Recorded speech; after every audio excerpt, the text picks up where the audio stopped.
Hello and welcome to my little allotment. Coming up is a varied look at the world of growing your own food. And this time around we start off with the humble beetroot.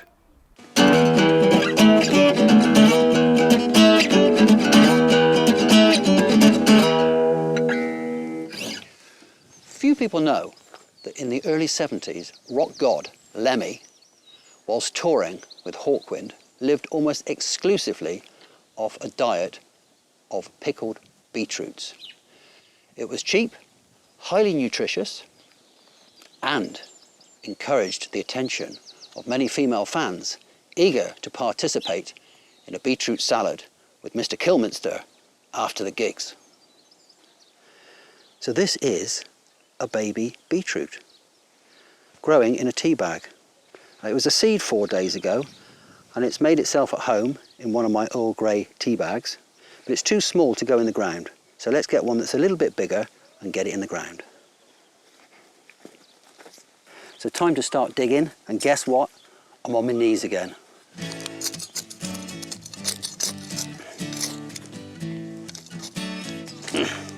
This is a really nice bit of the allotment. The soil here is really soft. We used to have a fire here and all that carbon has broken down. It's gone into the soil and it's really kind of makes it super soft and very, very nutritious. Although don't eat it.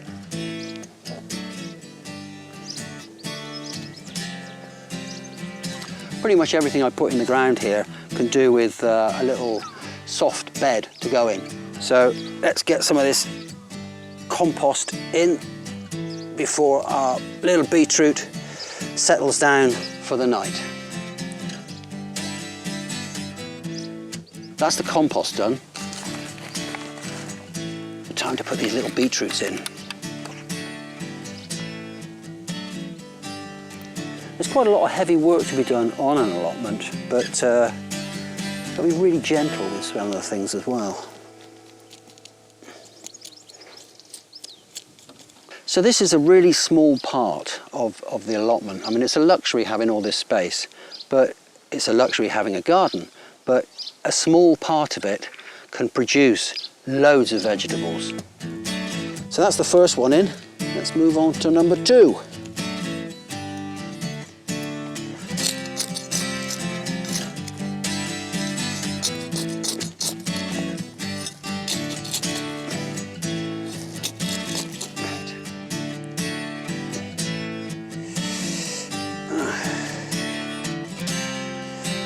That's number 2 in the ground.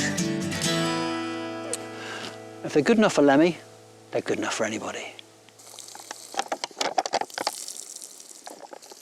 Beetroots, just dig them up, eat them, they're lovely.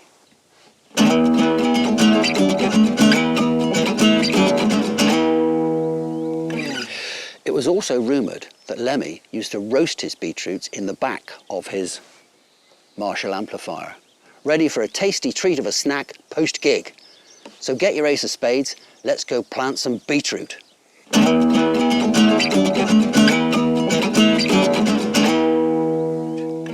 It's a hangover cure as it cleanses the liver. It's an aphrodisiac and a hair dye too. It was first cultivated by the Romans. What did they ever give us? And the ancient Greeks used it medicinally as a cure for constipation. Beetroots were used by the MCC as early cricket balls. Can you believe that? Now you can grow them on a doorstep, any little bucket or any outside space.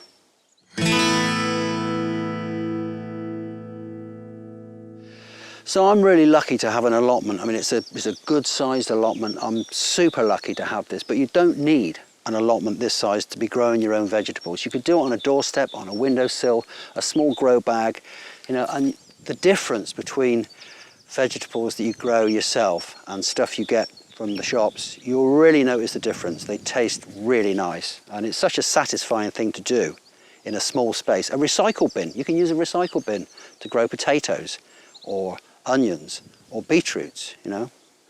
You don't need a lot of space.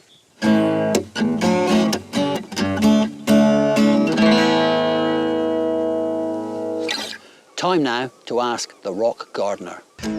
Keith in Richmond is having a problem with his tomatoes. The leaves are going black and they're wilting.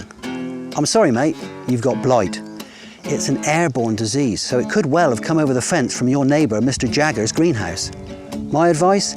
Crop your tomatoes now and make some green tomato chutney with them. Delicious.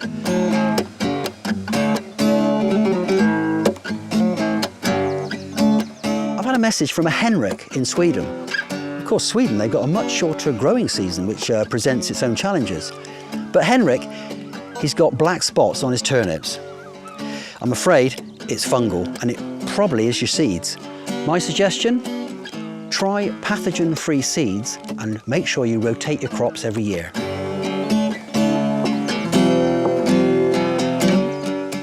I've had a text from Jeff in East Grinstead. Now he's getting kinks in his hose all day and all of the night. Now Jeff, you've bought cheap. If you buy cheap, you buy twice. Now my advice, invest in a good quality hose with a multi-spray nozzle. That way, your delicate little seedlings will enjoy a gentle misting, and the more hardy guys will get a good old squirt. Well, that's it. I hope you've enjoyed this and possibly learned something along the way. And as for the little rock star stories, well, they could be true, or not, but you'd love them to be true, wouldn't you?